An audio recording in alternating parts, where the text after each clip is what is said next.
Hello, everyone. Welcome to NCSL's webinar, For What It's Worth, Exploring Value-Based Purchasing Initiatives. My name is Sydney Enland, and I will be moderating the webinar today. I am a policy specialist in NCSL's health program. Today's webinar is a platform for information exchange and engagement. Over the next 60 minutes, we encourage participation through our chat box, so feel free to type your questions and answer any questions in the chat box, which is in the lower left hand of your screen. To begin building some comfortability with the chat function and to also learn who is online today, I invite you to type in the state from which you are calling from now. I want to briefly mention the resources. Above the presentation, you will see a couple tabs with one of them labeled Resources. Here you can find and download a PDF version of the PowerPoint. Another tab is labeled Speaker, where you can read the bio of all of our speakers today. You can access these tabs at any time during the presentation. Today's webinar is being recorded and will be available on NCSL's website within the week. To start off, I would also like to take this opportunity to thank Novartis for their support of this webinar. Today we have three speakers: Emily Blanford, who is a program principal here at NCSL, and she is our Medicaid expert. Next we'll have Dana Nunez, who is the Executive Director for Private Market Innovations at America's Health Insurance Plans, and Kimberly Hood, who is the Hepatitis Elimination Program Manager in the Office of Public Health at the Louisiana Department of Health.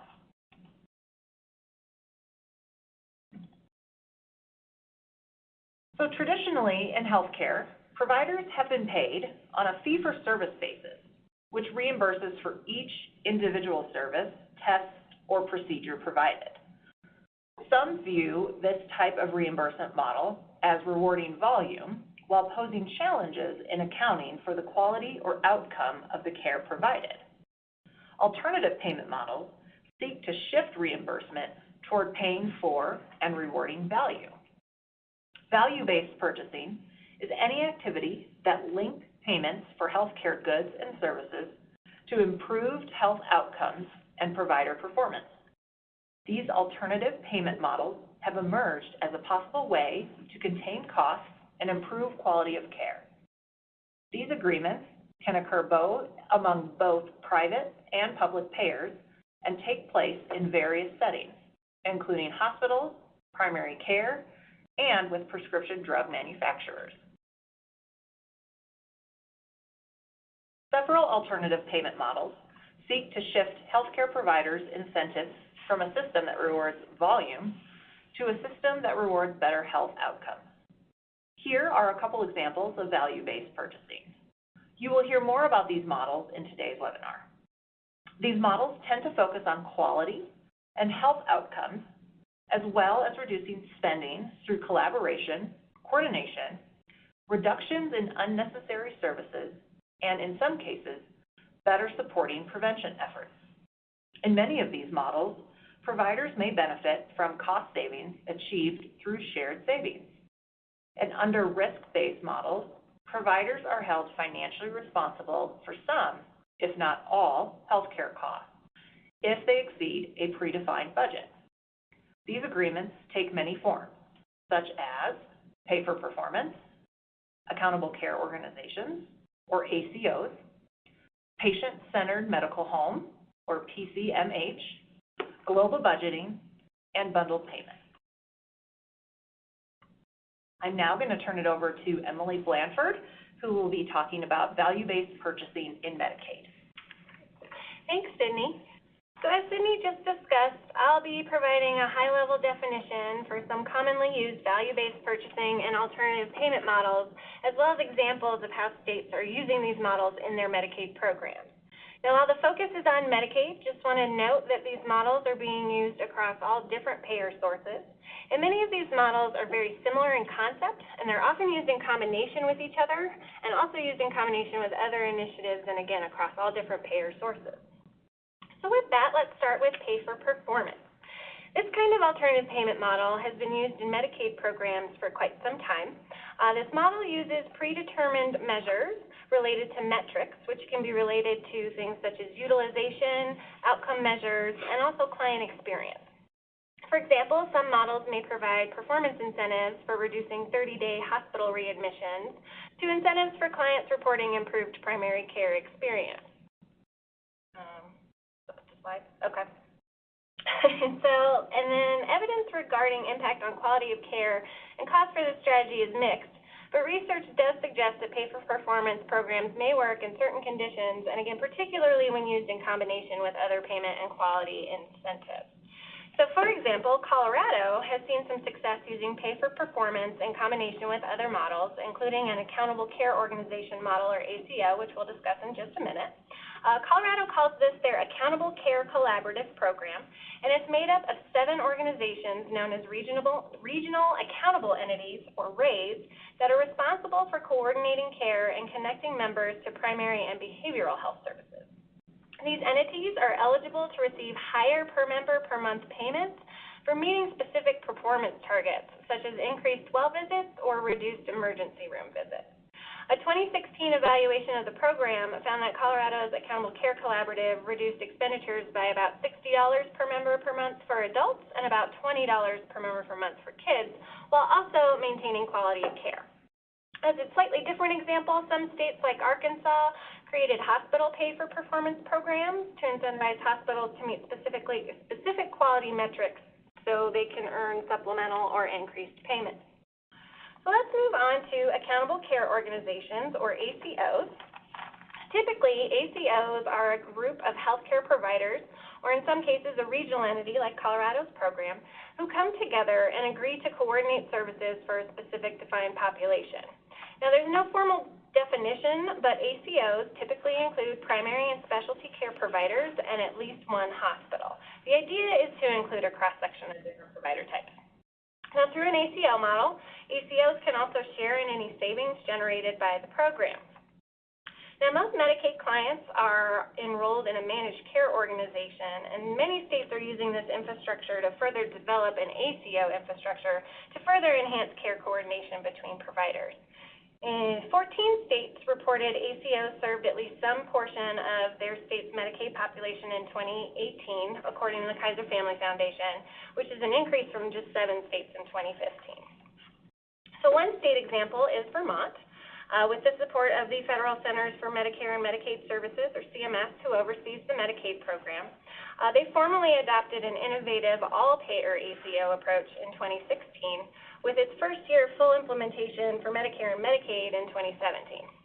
Now, this model incentivizes healthcare providers and payers, including the commercial health payers, Medicare and Medicaid, to prioritize healthcare value and quality with a focus particularly on the health outcomes.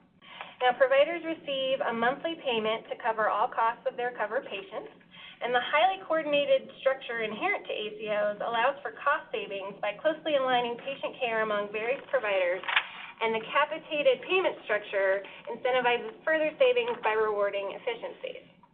Findings from the Commonwealth Fund found that Medicaid beneficiaries attributed to these ACOs in Vermont were making greater use of primary care and behavioral health services, as well as pharmacy benefits, and also made fewer emergency room visits compared to other beneficiaries. So by 2022, Vermont aims to have nearly 70% of its over 600,000 residents attributed to an ACO, and commercial insurers began implementing this model in 2018, and initial findings are expected soon. Now let's talk about patient-centered medical homes and health homes. Patient-centered medical homes and health homes are very similar in concept. They use coordinated teams of providers, such as physicians, nurse practitioners, social workers, nutritionists, some specialists, to provide a range of needed services, which is especially effective for high-risk and high-needs patients. Now, such intended services can increase primary care costs up front, but can save money by reducing emergency room visits and hospital stays. Now, these models are meant to serve the whole person, so again, including primary care, behavioral health, specialty care, as well as social supports needed to support the whole person. Now, the key distinction between a patient-centered medical home and a health home is that health homes are specific for serving individuals with at least 2 chronic conditions, and health homes offer an opportunity for enhanced federal Medicaid matching funds. So for the first 2 years, the federal government will pay 90% of costs for health homes for states that choose to participate.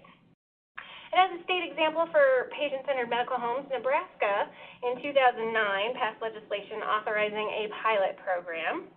And they began their pilot in 2011, and the pilot ended in 2013. The act essentially defined a medical home for the state of Colorado and Nebraska, and established standards for the program. And Nebraska Medicaid continues to use these patient-centered medical homes because they saw success with their pilot, and they continue to increase participation in the program by adding new providers. Now let's talk about bundled payments or episodes of care.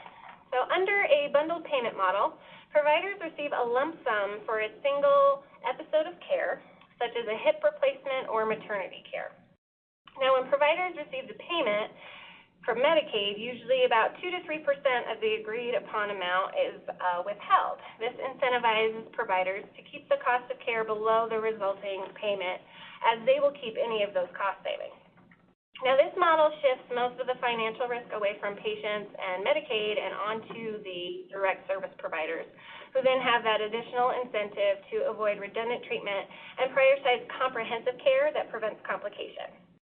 A review of the evidence shows that bundled payments for surgical procedures, such as those hip and knee replacements, which have predictable cycles of spending and also more defined quality metrics, can generate savings without adversely affecting patient outcomes. But less is known about the effect of bundled payments for chronic medical conditions, but early evidence suggests that cost and quality may be small or non-existent.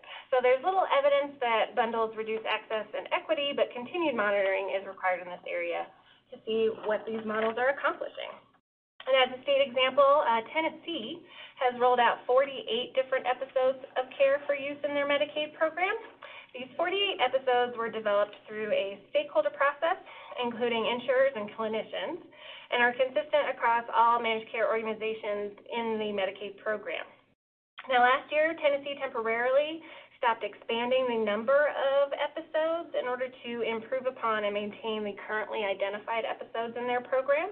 They are particularly working to address some long-standing concerns regarding data collection and reporting, and also just the overall transparency of the program.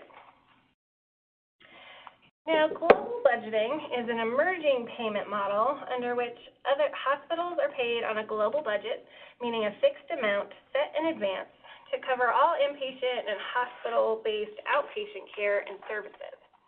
Under this model, the predetermined amount for revenue is regardless of the number of admissions, department visits, and other volume measures, which incentivizes hospitals to redesign the delivery of care to improve quality and better meet the needs of their local communities. Now, data is also inconclusive regarding the effectiveness of this model since it is a little newer, but the state of Maryland is an example that has been using this model since 2014. Maryland initiated an all-payer global budget program for all acute care hospitals in the state, and 36 hospitals joined 10 rural hospitals that had been participating in a pilot program, and they established global budgets encompassing 95% of their hospital revenue. Now, by setting limits on hospital spending, the program was designed to contain overall spending growth in Maryland and encourage hospitals to identify lower-cost ways of delivering hospital-level care and dedicate those unspent resources to increasing the use of primary care. Now, did it work? So according to an initial evaluation by the Centers for Medicare and Medicaid Services in the first 18 months of implementation, these acute care hospitals in the state, they transitioned to the global budgets more quickly than anticipated, and most hospitals were able to successfully manage their revenues to remain within 0.5% of that global budgeted amount. But according to another evaluation by the Commonwealth Fund, after 2 years, Maryland's global budget program for hospitals, which again caps the hospital revenues, did not have a clear impact on the hospital outcomes or primary care utilization. So broader application of the global budget approach to include physicians as well as the hospitals may help produce more of the desired goal of reducing the unnecessary hospital stays and emergency department visits. And then finally, let's just talk about some value-based purchasing initiatives and reimbursement for pharmaceuticals. Pharmacy is essentially just an additional setting where value-based purchasing can be applied, but it's a bit of a new frontier for Medicaid. In just a bit, you'll be hearing about Louisiana's approach, but wanted to mention a couple of initiatives underway in 3 states.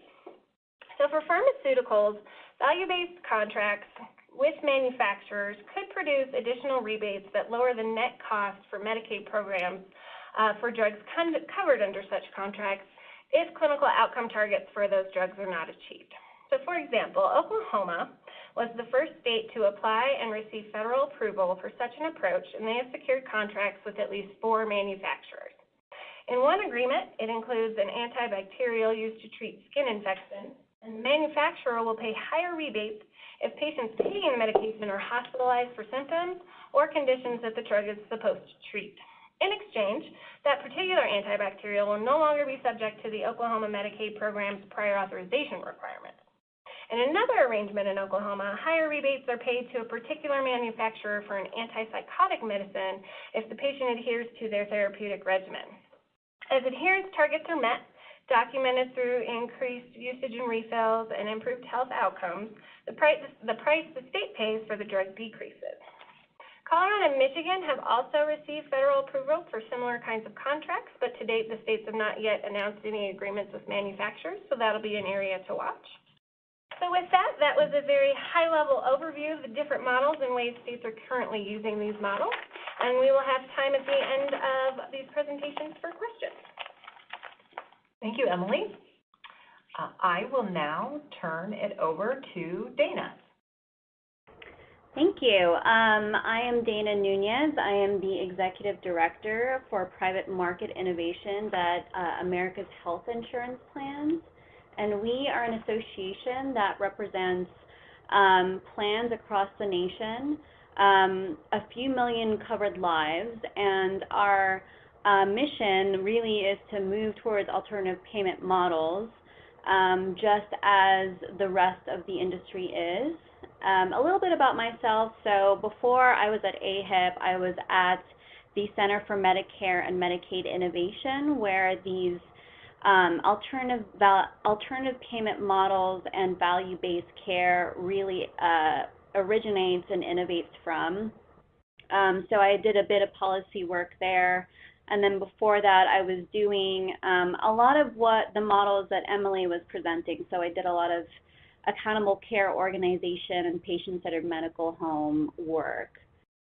So Emily did a great job in terms of representing the types of models in alternative payment model work.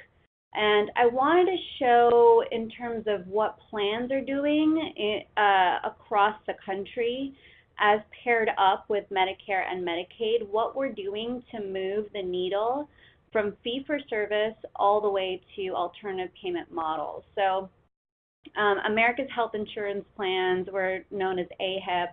We partner with CMS, Centers for Medicare and Medicaid Services, as well as Blue Cross Blue Shield Association in this thing called the Healthcare Payment Learning and Action Network. So every year we conduct a survey of how providers, stakeholders, hospital systems are moving from fee-for-service all the way to alternative payment models, because as you know, APMs is where we want to go in the future. It's better quality care for lower costs. It's better coordination. You're not rewarding, trying to get sick people into the hospital for that service. You're rewarding for getting the patient better. So these are the categories in which CMS categorizes the types of payments under the different types of payment structures. And where we're trying to go is category 3B or category 4. So if you go from left to right, the left side is where healthcare has currently been. You go get a service and you pay for it. There's no accountability for how good that service is or whether or not the patient has gotten better or not. And then as you move towards the right, there's more accountability for the quality of care and whether or not that patient has gotten better over time. So the reason why we're trying to move towards APMs is because is because in Category 1, you sort of lose business once the patient gets better, right? So they can't come back in if they are getting better and accruing fees for you. So as you get the patient better, you sort of lose business. So fee-for-service indirectly rewards bringing the patient back into the hospital or the provider, which we don't want to incentivize. And then as you go to the right side encourages coordination between provider, specialist, hospital to get the patient better together. Stop getting services that are wasteful, that sort of thing. And then the right side is accountability for the cost of those patients. So now we're moving, the Category 4 is a very innovative way of how to pay doctors and hospitals. They're given a global budget of how much they can spend that year, and they're given risk, which is typically given in payers, but now we're incentivizing providers and hospitals to do that too. So essentially, if you overspend the budget that was predicted for you, you have to sort of take the hit for it. It's called downside risk. And we want to move payers, providers, and hospitals towards that. This is something that both the government and the commercial side has agreed upon because it really makes providers aware of the cost of healthcare. So the LAN conference, which combines the federal government, CMS, and the AHIP plans and Blue Cross Blue Shield plans, these were the goals that were announced. It was announced about a month or two ago, and these goals are quite aggressive. So for 2020, for this year, CMS wants Medicaid to be at least 15% in terms of all payments to be alternative payment models, commercial plans 15%, Medicare Advantage to be 30%, and traditional Medicare to be 30%. So quite aggressive, especially when you come to 2025, where CMS would like Medicare Advantage and traditional Medicare to be all alternative payment models and no fee-for-service, which is something that a lot of people get nervous about because you do need experience and the infrastructure changes to support that. And then in terms of how we're going to reach that, so these are the numbers from our land survey that came in terms of changing our healthcare payment system into those two more innovative columns that I had pointed out. So if you look at the white dotted area, that 3B, that purple box, and then that Category 4, that green box, is where we want to push folks to go. And you can see for Category 1, we still have 39% of the country still under fee-for-service where there's no link to quality or value. We have about a quarter of the country still under fee-for-service with sort of a link to quality and value. And then we have 21% of the country under 3A that are taking on alternative payment models, but they still haven't gotten to that 3B or Category 4 area where they're taking accountability for all of the total cost of care of their patients. So in terms of us, in terms of what payers think, so payers can move a bit faster than the government, and we believe that we can move faster towards value-based care because we already sort of function in a network basis because we have those contractual agreements. And you can see in terms of the numbers here that payers do feel very positively towards moving towards alternative payment model activity and the ability to move towards that.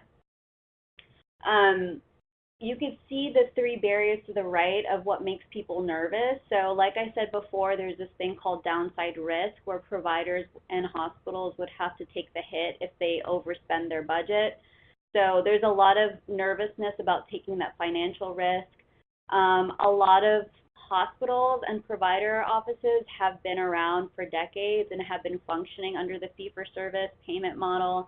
So they're nervous in terms of operationalizing under APM, so alternative payment models. They have to change their infrastructure to do that.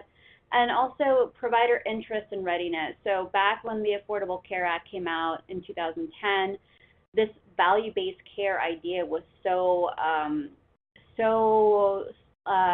like very different from everyone, how everyone's been practicing, how people have been thinking about healthcare.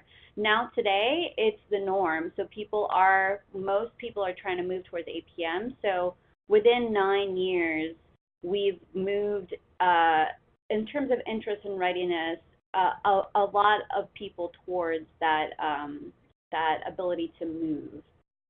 So in terms of what we're doing for AHIP, so plans are helping their providers in terms of those abrasion points. We are trying to help in terms of resources, what do you need in terms of infrastructure changes, what do you need to know in terms of learning about that payment model you're trying to join. And then, as you know, we are an advocacy association, so we have our thumb against the pulse in terms of what CMS is coming out with new innovative alternative payment models. There's bills coming out on the Hill, so we help our plans understand new legislative and regulatory things coming out of Washington. And then in terms of our plans, there are a lot of things that our plans are doing. There's attribution models, so those are the models that Emily was talking about in terms of accountable care organizations and patient-centered medical homes. There's also multi-payer models, so the Center for Medicare and Medicaid Innovation, they have this model, which I'll talk about in the next slide, called the CPC Plus model that pairs up with plans to have accountability for that budget. And then all the things that you need to sync up with that. So medical management, having everyone work as a team for that patient. So the doctor calling up the hospital, calling up the specialist, everyone is aware of where that patient is going and how that patient is being managed. The resources to flip your infrastructure to alternative payment models. And then results. So you don't really know if you're doing well until you have good data analytics to say, oh, we actually saved $2 million this year after coordinating our diabetic population. So I think data is really important in terms of moving towards alternative payment models.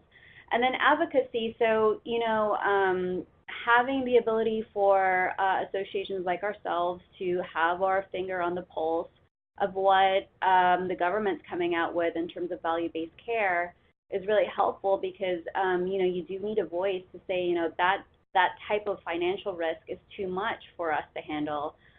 So being able to have that megaphone for providers. So the last slide I'll go to, this is an example of what the Center of Medicare and Medicaid Services has been doing for payers. So this is a quite old model. This one came out under the Obama administration, and I think it's wrapping up this year or next year. It's called the Comprehensive Primary Care Plus model, or CPC Plus, and it's being conducted across the whole country. If you're unaware of what CMMI does, so it's a section of the Center for Medicare and Medicaid Services agency that was created by the Affordable Care Act to allow the agency to test new ways of paying doctors and hospitals, because as we know, fee-for-service is sort of expeditedly bankrupting the trust fund. So CMMI has been testing new ways of how to pay providers and hospitals and also encourage higher quality care. So CPC Plus is one of the models that CMMI, or Center for Medicare and Medicaid Innovation, has been conducting across the country. And there are 55 aligned payers, including AHIP, or America's Health Insurance Plans members, has been participating in. And usually after these models end, there's a 2-year period where CMMI does analytics on how much money has been saved. And traditionally before, the models that have ended under CMMI have saved hundreds of millions of dollars. So there is actual evidence that moving towards bundled payments, accountable care organizations, patient-centered medical homes have been saving millions of dollars, but also increasing quality of care. So this is one of the ways that we've been moving towards alternative payment models, but we do want, and we've been advocating towards CMMI for a payer-only model. Usually, and this has been very popular under the Obama administration, having value-based models only for providers and hospitals have been created, but for payers, it's something that hasn't been moved into yet. So that's it in terms of my presentation. I'll open it up for questions if anyone has any questions or reactions. And I also have my information on the slide in case you think of a question later on. Great. Thank you so much, Dana. So Dana needs to hop off the webinar, so we are going to take any questions for Dana right now. So as a reminder, if you do have a question, please type it into the chat box. All right, looks like we have one. So Dana, is there any research, or has AHIP done any research or surveys on patient experience under value-based model? So AHIP has not in terms of the association, but I know that CMS and CMMI have done CAPS, or actually I don't recall what the acronym stands for, but under each alternative payment model, there must be a patient survey underneath it, and so CMS under their models have done that. In terms of AHIP's prior surveys, I am unaware of whether or not we've done patient surveys before.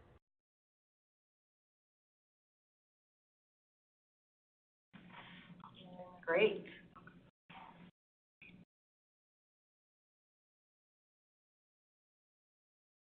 All right, I don't think we have any more questions right now, Dana, but we'll be, if there are any follow-up questions for Dana, just please type them in the audience box, and we can always send it to her to get a response. So thank you so much, Dana. We appreciate it. Thank you so much. Great. I'm now going to turn it over to Kim. Good afternoon, everybody. My name's Kim Hood. I think there we go. Goodness, there's my photograph. Thanks all for being here. We're going to turn our attention a little bit from alternative payment models to sort of an alternative purchasing model. So I live in Louisiana, and Louisiana has undertaken the first in the nation subscription drug pricing model. Right now we are referring to it as the modified subscription model for hepatitis C elimination, and I will not bore you all with my slides about hepatitis C, but just as a little bit of quick background, because we like to talk about it every chance we get. Hepatitis C is a bloodborne virus that damages the liver. The risk is associated largely today with injection drug use, also baby boomers, that birth cohort of 1945 to 1965, and tattoos that are done outside of sterile environments. And hepatitis C obviously does severe damage to the liver long before people are symptomatic. Most people do not know they have hepatitis C until they develop fibrosis or cirrhosis later in life. And it leads to a lot of unpleasant outcomes like these. More than 80% of people who are infected with hepatitis C will progress to chronic infection. It causes chronic inflammation and scarring in the liver, which can lead to cirrhosis and cancer. And about 5% of those folks will eventually die of liver cancer or complications of cirrhosis. So that's obviously, it's a public health epidemic. And here in Louisiana, we have really been focused over the last 3 years, and in particular in the last year, on eliminating hepatitis C. We are approaching hepatitis C elimination goals that align with the World Health Organization, which is identifying 90% of people with hepatitis C and curing 80% of them. And here's just a little graph to show you that the hepatitis C epidemic, particularly among people who inject drugs, is continuing to increase.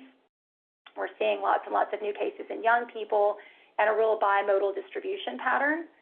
So here in Louisiana, our journey to hepatitis C elimination started about 3 years ago.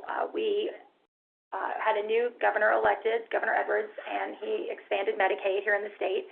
And that sort of gave our Secretary of Health, Rebecca Gee, an opportunity to look at ways that she could use that Medicaid expansion to really advance the cause of improving health in the state of Louisiana. Hepatitis C was a known sort of a low-hanging fruit.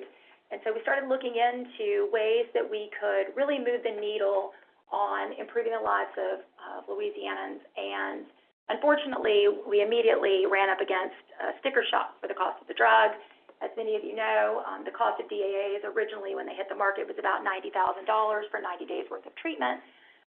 So we knew we wanted to treat everyone in the state, but we didn't know how to do it. So Secretary Gee started sort of, going through the normal routes and channels and trying to figure out a way that she could get the drug companies to come to the table, to have conversations around how we could, as a resource-restricted state, really access a sufficient quantity of DAAs in order to treat folks in particularly our highest risk populations, which we knew to be Medicaid and our correctional facilities. And she couldn't really get much traction there. So one of the things that she considered was she went to the folks at Memorial Sloan Kettering, Peter Bach and his team, and they did through their drug pricing lab, they did a little calculator that showed what the state of Louisiana would have to trade in order to treat 80% of the people with hepatitis C in the state. And it was the entire cost of our K through 12 education, along with about 4 other very large budget items. So obviously that was beyond our reach. Reaching out to the drug companies wasn't really getting us very far, so in 2017, they convened a meeting at Johns Hopkins and had conversations around Section 1498, which is a fairly obscure patents law which allows state entities to take a patent in the interest of public good. Originally, it was used for night vision goggles in World War II. And just the mere sort of mention of the potential of taking a patent from a large pharmaceutical company seemed to get everyone's attention. And so we began to shift our focus then to how might we, now that we had their attention, how might we convene the right folks to develop a model that would allow for bulk purchasing for a sufficient number of people to get out ahead of the epidemic without, frankly, creating budget limitations that the state could not assume. So we started in 2018. There was an NGA report on pharmaceutical interventions that discussed subscription model pricing, and we began with a blueprint for how we might achieve it. We convened partners and put out an RFI, request for information, on subscription-based payment models. We got overwhelmingly positive response, not just from the pharmaceutical industry, but also from key stakeholders and advocates who've been working around Hep C for a long time. And we were very fortunate in 2019 to receive some funding from the Laura and John Arnold Foundation, and we were able to draft a solicitation for offers this time last year, and we released it in January. We were thrilled to have bids from all 3 of the current DAA manufacturers, and we ultimately selected Asegua Therapeutics, which is a wholly owned subsidiary of Gilead, and we entered into a contract with them, and we launched in Medicaid on July the 15th. And we are currently doing population-level screening in the corrections department, and we'll be going live with drug purchase in corrections on December 1st. And getting into the model a little bit, this is sort of the Louisiana big bet, that we would establish the model in 2019, which we did, that we would treat 10,000 Louisianans in both Medicaid and corrections by the end of 2020, which is just about 18 months for any of you who have ever worked in this area. That's a very ambitious goal. And then by 2024, to treat 80% of the folks in Louisiana who have hepatitis C. And that's not just 80% of the folks in Medicaid and corrections, it's 80% of the folks across the state. And while we're going to focus for the rest of the time on how we negotiated the unrestricted access at fixed cost, I always like to hit the fact that, lifting prior authorizations and having unrestricted access to DAAs alone will not eliminate hepatitis C. You really need a fully robust public health implementation strategy in order to get drug into the hands of people who need it. So in addition to this modified subscription model that we're talking about today, we're working to educate the public on the availability of the cure, mobilize our priority populations for screening. So really that kind of dual messaging around sort of our baby boomer cohort and also younger people who inject drugs, expanding screening and expediting linkage to cure, strengthening our HCV surveillance, both the back end and the public-facing pieces of our surveillance system, including a public-facing dashboard that's gone live this month, expanding our provider capacity to treat hepatitis C. Lots of states, including Louisiana, used to require that hepatitis C be treated by a specialist, either a gastroenterologist or a hepatologist. In Louisiana, we like to say we have 2 hepatologists, one Gia Tyson at Ochsner, who works with us on our model, and the other is Senator Cassidy, who is too busy to be doing a whole lot of hepatitis C treating. So obviously making sure we had primary care docs and nurse practitioners and physician extenders who were able to treat was a huge part of this initiative. Implementing harm reduction and complementary treatment strategies. That includes everything from syringe service authorizations to medication-assisted therapies. And then finally, extending elimination efforts to all of the populations within the state of Louisiana. Obviously, we want our private insurers and our truly uninsured folks to be able to take advantage of this, working with the insurance companies to sort of build up that research base that intervening early in hepatitis C treatment long before someone is fibrotic or cirrhotic is going to lower the total cost of care due to the other comorbidities that are associated with hepatitis C.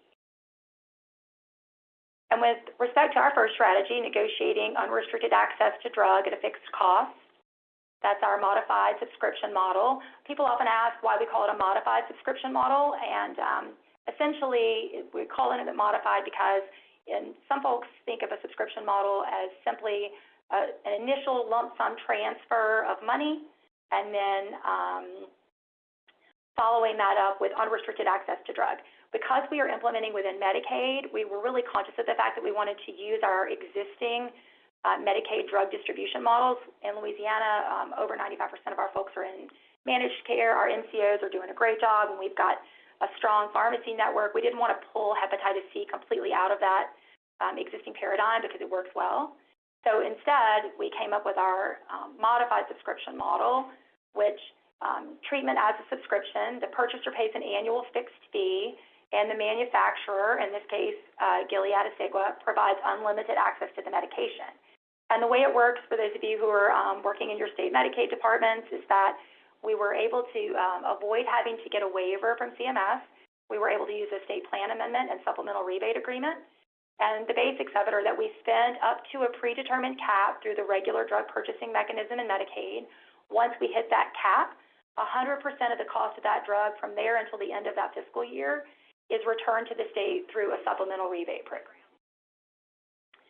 We think this is really the great plan, and we certainly think it's been win-win-win. We've been overwhelmingly surprised and thrilled with the relationship we have with our pharmaceutical manufacturer. They really came to the table in good faith. And so what we've gotten out of this in Louisiana is predictable cost. We've said publicly that it's about $60 million across both Medicaid and corrections, which is the same amount that we spent on DAAs in 2019, fiscal year 2019. But so far, since we went live on July 15th, we've been able to treat double the number of people that we treated in the entire year prior. So that's been a huge, dramatic increase in access to treatment, and it's really the only way to move along this timeline to elimination. For our manufacturers, they're now, their drug, generic Epclusa, is the drug that we're using. They're now the preferred drug list on the Medicaid formulary and also in the corrections market share. And we know that that's going to create a spillover into other markets because we're training providers and building up brand awareness out in the public for Epclusa, which we think is great. And then for the people of Louisiana, really increasing the cure rates, reducing morbidity and mortality, and just creating a healthier Louisiana. So this is just sort of our like win-win, and predictable revenue and the gain in market share, I think, really has been a great benefit to the pharmaceutical company, and we have been very happy with the way we've been able to mobilize people and move toward a pretty aggressive, I think everyone will agree, elimination timeline. So then I'm going to go ahead and stop because I know we want to save time for questions. This is my contact information. Lots of states, I see a couple of folks who are on our chat window. Lots of states have already reached out for information. One thing I will say is that we've made every single document that we can public. If you would like a copy of any of our solicitation for offers or our contracts or any of that information. We're happy to share at least, redacted versions of where we can. And we're going to be working to put together a policy manual for other states who want to either implement this for hepatitis C or for other drugs that they think might be appropriate for subscription model pricing.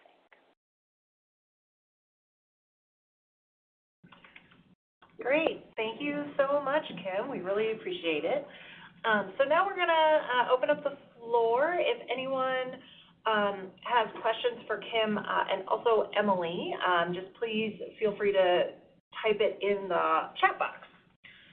So I have one question.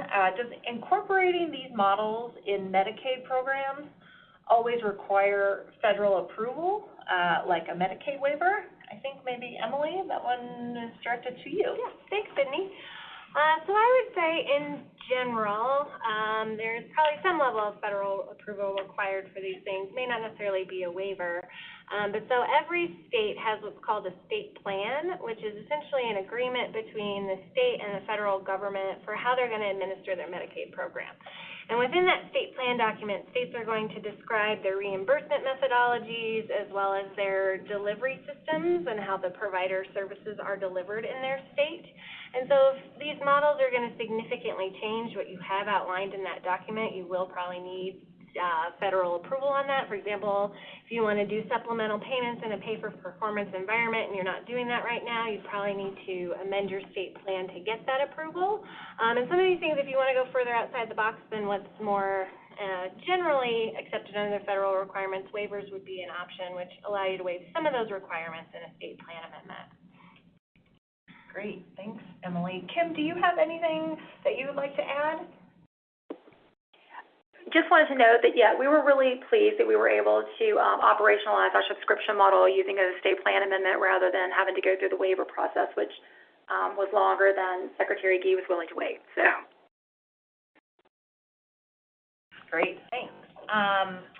Kim, this question is for you. Is Louisiana planning to leverage a similar model that it used for hepatitis C for any other diseases or treatments?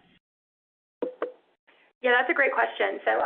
So Secretary Gee is not one to rest on her laurels, and so she's been very vocal about how do we identify the next drug that might be appropriate for subscription model pricing. One of the things I'll tell you is that we really see that hepatitis C, because it's curative, was an easy one. Well, I shouldn't say easy, but because we're still sort of finding our way along that path. But it was easier to see the value in a curative drug than it's a little bit harder to conceptualize how you make that work in a chronic condition. But we're definitely working on that. Certainly things that have been suggested, such as Vivitrol and other medication-assisted therapies for opioid use disorder, have been kind of on our radar. People have reached out about the possibility of using it potentially for PrEP or for HIV medication. So it's all sort of new, and we're interested. And so if anybody has any ideas, please feel free to reach out. We would love to talk through it with other folks who are thinking about it. Great. And another question, how does the subscription model interact with the federal anti-kickback statute? Hi. So one of the things that we did really in the beginning was we started from a pretty strong compliance review of the potential. And so Stark obviously was one of the things that we looked at. And because we have really stayed within using just like the single preferred drug list, we felt like we were pretty safe. It was when we were back looking in the pure subscription model, we felt like that was potentially more of a concern. But in this case, for example, Medicaid isn't purchasing drug. The MCOs are reimbursing pharmacies for drug, and we are paying the MCOs through the PMPM. Great. And I think one more question for you, Kim. Did you have to get a waiver for your correctional population? We did not, actually, and we are just now going live in corrections. I will be very frank, because we have had to change our implementation model there. What we have decided to do, and we'll be putting out some more information about this for other states. We're going to work with a couple of other organizations. We have used our existing CDC STD grant that the STD HIV hepatitis program here at the Office of Public Health receives. And because we are doing in-kind testing at the correctional facilities, we were able to make each of our 8 state correctional facilities 340B covered entities. And so they each have separate 340B IDs, and the purchase is being done through separate wholesale accounts, and our Office of Public Health is serving as our contract pharmacy for each of those 8 DOC facilities. And so you are using 340B pricing to operationalize the corrections models. And I'm happy to offline to give anybody additional information about how it works, but it works in a very similar fashion. We spend up to a cap, and then the rest of the money is, afterwards, the rest of the cost of the drug is returned through a chargeback. Great, thank you. I do not see any more questions that have come in, so I think we are going to end our webinar. But if anyone does have any questions, please feel free to email us at NCSL or email any of our presenters, and we'd be happy to answer your questions. So thank you all so much for joining us on this webinar today. We hope you enjoyed it. And again, I want to thank Novartis for their support of this webinar. Hope you all have a wonderful day.